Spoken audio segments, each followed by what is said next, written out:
warm. I don't think I can finish this sentence. Okay. Okay, let's get with it here. Okay. Once again, from a secret, undisclosed location hidden somewhere deep in the bowels of downtown St. John's, Newfoundland, one of the most historic coasts on the eastern seaboard comes in the Library of Graphic Literature, episode 101, with your host, Wallace Ryan. Hey there, folks. We had a great time last episode. Myself and Dennis trying to pick. Well, we set off with trying to pick 100 cool things from the library in terms of books that sort of have to have in a library of graphic literature, and it was a lot of fun. It was funny because as soon as we were waiting for it to upload to YouTube, we could continue talking about all the other comics that we forgot to add to the list. Well, let's give this a nice spin there too for you. And so we'll probably do it again. I know I love having Dennis here. Now, in the meantime, because of last week's 100th anniversary, I of course skipped the new books. So this week, got an extra big load of books to go through. So I'm just going to have a sip of tea and get right down to it. Oh, warm indeedy. Warm indeedy for this little boy who's dull and meaty. Okay, we have, first of all, Joker, the Bonze Age Omnibus.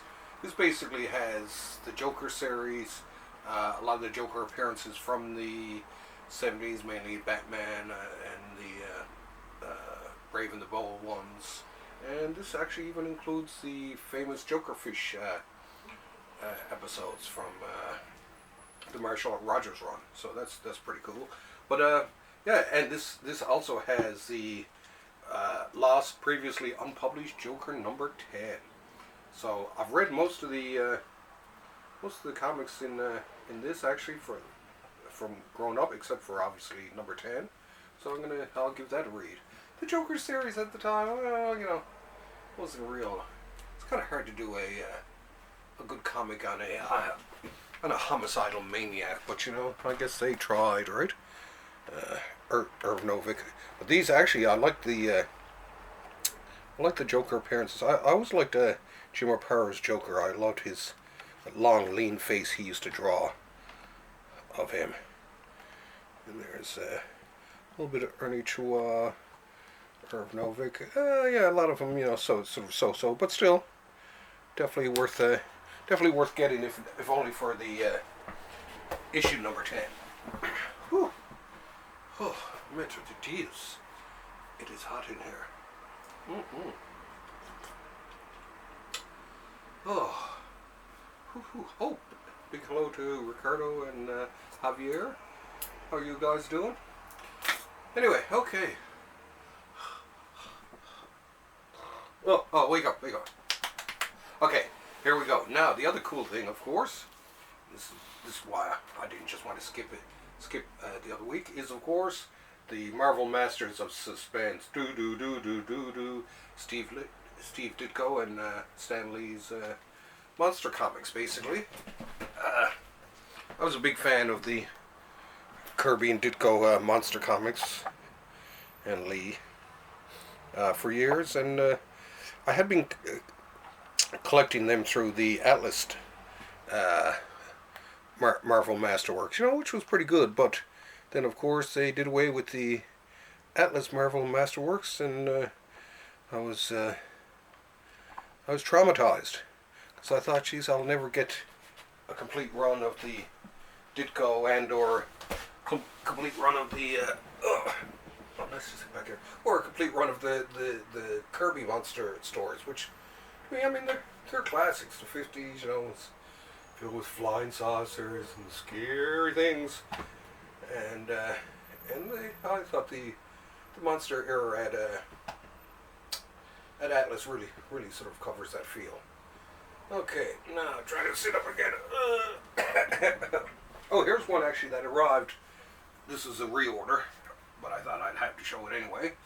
It's the Marvels, and I won't even bring it close to the camera. It's big enough to show from here. Always did love Marvels. It was a pretty cool series at the time. Great idea. And I'm glad to see that that it's available in such a beautiful monster size. I mean, look at this. Someone could be beaten to death with one of these. Whew. Whew, whew, whew. Okay, now, let's do some unwrapping here. Now, next we have Marvel Masterworks, Marvel 2-in-1, Volume 4. Blah, whee, wee. Cool thing about this is this is probably at least the 4th time or 5th time I think that I've gotten in Masterworks or some other form of Avengers Annual number 7 and the corresponding Marvel 2-in-1, which basically is the death of Adam Warlock, and it has been reprinted. Oh geez, let's see. It's been reprinted in in this one. There's one. It's being reprinted in the Avengers. There's 2. In the Warlock and in the Captain Marvel Masterworks. And I do believe there's even an Infinity Gauntlet collection there. I don't know if it's that one. I can't remember. So there's at least I have I have that set of 2 books. No, not complaining now. Still loved it. I have it. There we go. So I have it many times. But it was a classic series. And then into the Thing stuff, and this is actually where I really like it. I had this because I was a big Byrne fan, so any hint of Byrne, I'd pick it up. But then I stayed around too eventually for the Pegasus project, which I think comes up starting next one, I do believe. But yeah, I kind of liked Marvel 2-in-1. It's funny, I started life as a DC boy. But Marvel 2-in-1 and Marvel Team Up were 2 books that I sort of picked up just, because I was exploring Marvel at the time. Like I say, I haven't been DC all my life. In the 70s I began to investigate 60s Marvel and discovered, because I mean, heck, I was under 10 years old for the 60s, so, but having grown up enough, I really began to appreciate it for what it was, and set out to explore Marvel, and there was a lot of good Marvel in the 70s, I think. And of course the SuspensStories being part of it. But yeah, there's just something about them. I don't know what it was, so fun. And the 2-in-1, I mean, good stories. I was always entertained by them, so what can you do? Anyway, here we have Batman Kings of Fear. Woo. Now, I bought this one mainly because it has Kelly Jones doing the artwork, and I was kind of like Kelly Jones, and so when I seen that, I was just like, oh, I'll give that a shot. And let's show you folks a little bit of the fun and games that is this series, Kings of Fear.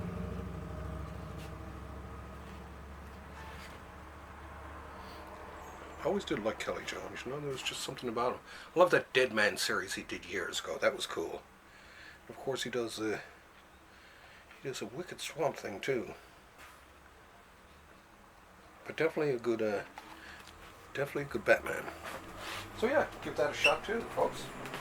I think I'll take a nap and then finish off the show later. No. Let's get to it. Whew. Maybe a sip of tea will revive me. Okay, that did it. Now, let's see. Here we have, and this is the big news for this week, I guess. Well, the biggest news of all the books. And a bit sad in a way. Today, this marks the end of a 10-year journey to collect from the good folks at Dark Horse Comics the entire and complete collection of the Eerie and Creepy magazines. So, with this week came volume 27 of Eerie, the final volume, collecting all the last couple of stories. I love creepy and eerie because the artwork was spectacular.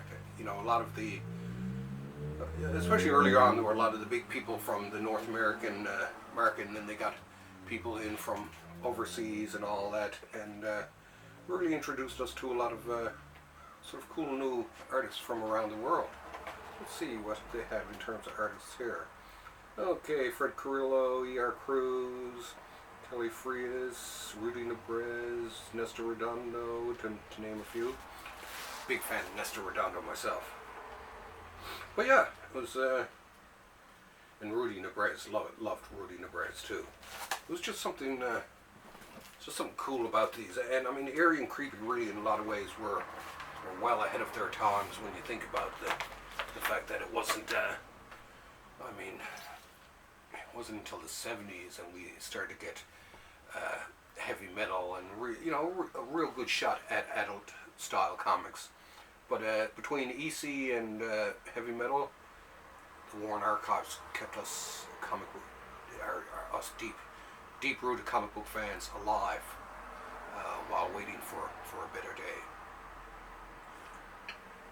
And it eventually came the way, and it's funny because I mean, with heavy metal and then a lot of the other magazines and all that, Creepy and Eerie, and then in the end, heavy metal itself and a lot of the other magazines were just pushed out of the marketplace by the change in availability of a lot of other great adult comics, especially with the disappearance of the Comics Code Authority. So yeah, some great art in this in the Creepy and Eerie. Absolutely love them. Oh, that's Redondo. You can tell them a mile away. And there we go. And that's it, folks. Thus ends the long and winding road that took us here to the end of the Warren Archives. So, it's a bit of a eulogy here. I gotta say, well, number one, I gotta say thanks to all you folks at Dark Horse.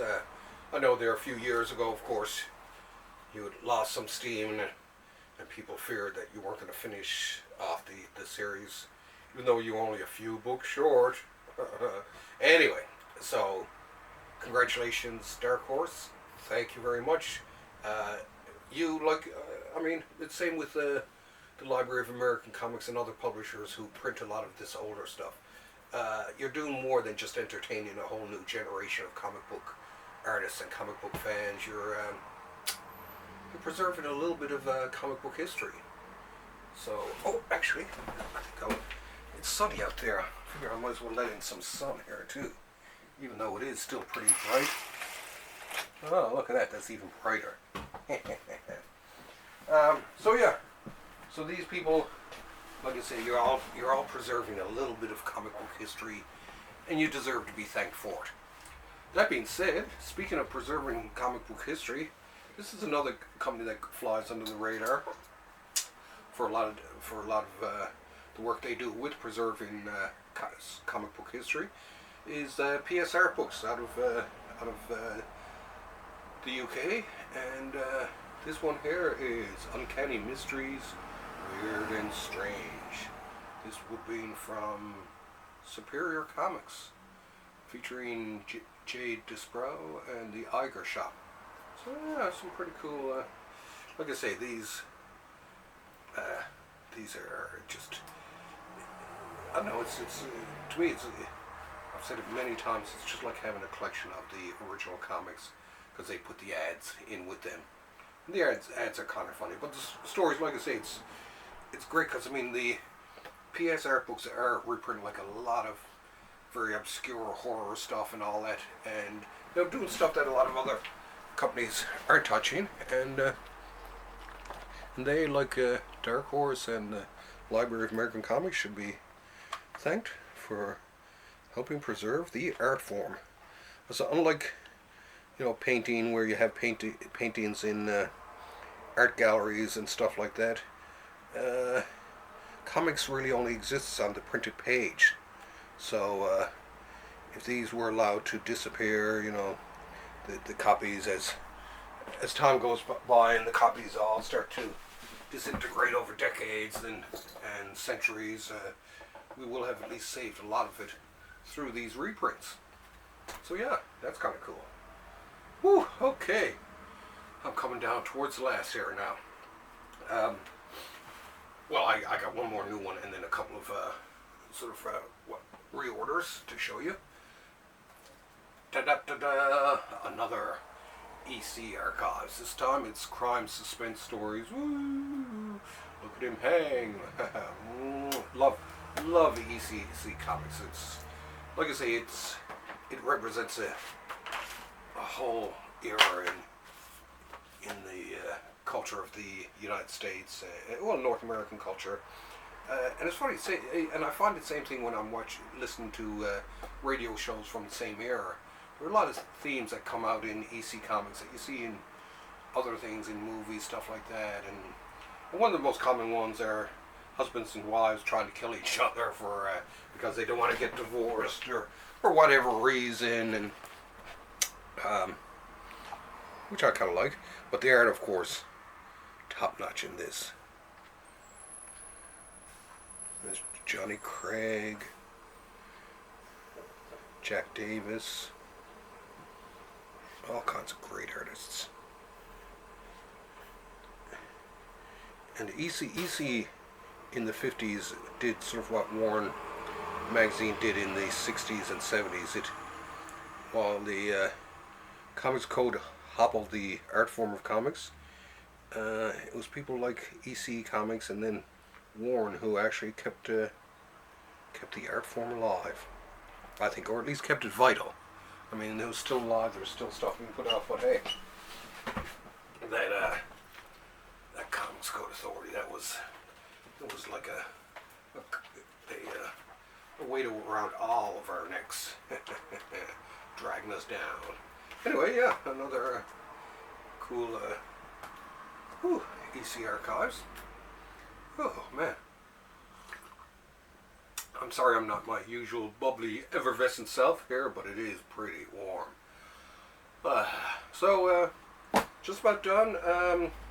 Give this another spin there. Now, hopefully tomorrow, I think I'm going to have time to shoot a solicitations episode, because I still have to do the ones for October, I think it is. Anyway, so there will be one over the next few days coming, so stay tuned for that. Oh yeah, in the meantime, I picked up through, with the help of Dennis, he actually helped me find these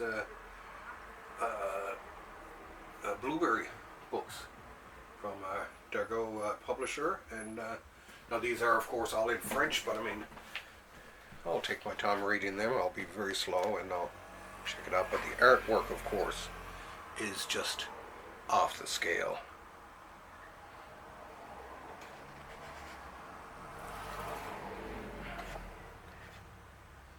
So I had to get these because I don't have a lot of Blueberry, unfortunately. Oh, here's another one. Ombrez Sir Tombstone. This is some of his later works too, of course, I do believe. But yeah, Mobius is Mobius even when he was your. Absolutely stunning artwork. And last but not least, Mr. Blueberry.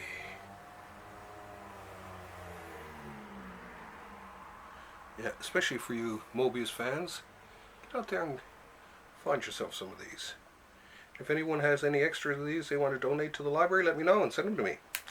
Whew, okay. Oh my god. I'm dying here. I'm dying.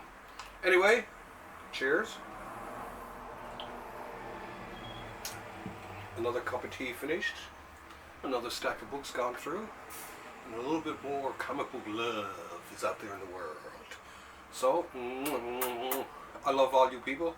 I love you books. You all did very well this week. Yeah, they certainly did, Wallace. Hey, I'm Batman. Get down. Anyway, that's it for this weekend. Everyone have a lovely weekend out there. You know that I love and cherish every single one of you. And thanks for all the nice words about our 100th episode. 99 more to go. Oh my god. Oh my god, look at the size of that boom tube. Okay. Love you all. See you next week. Mm.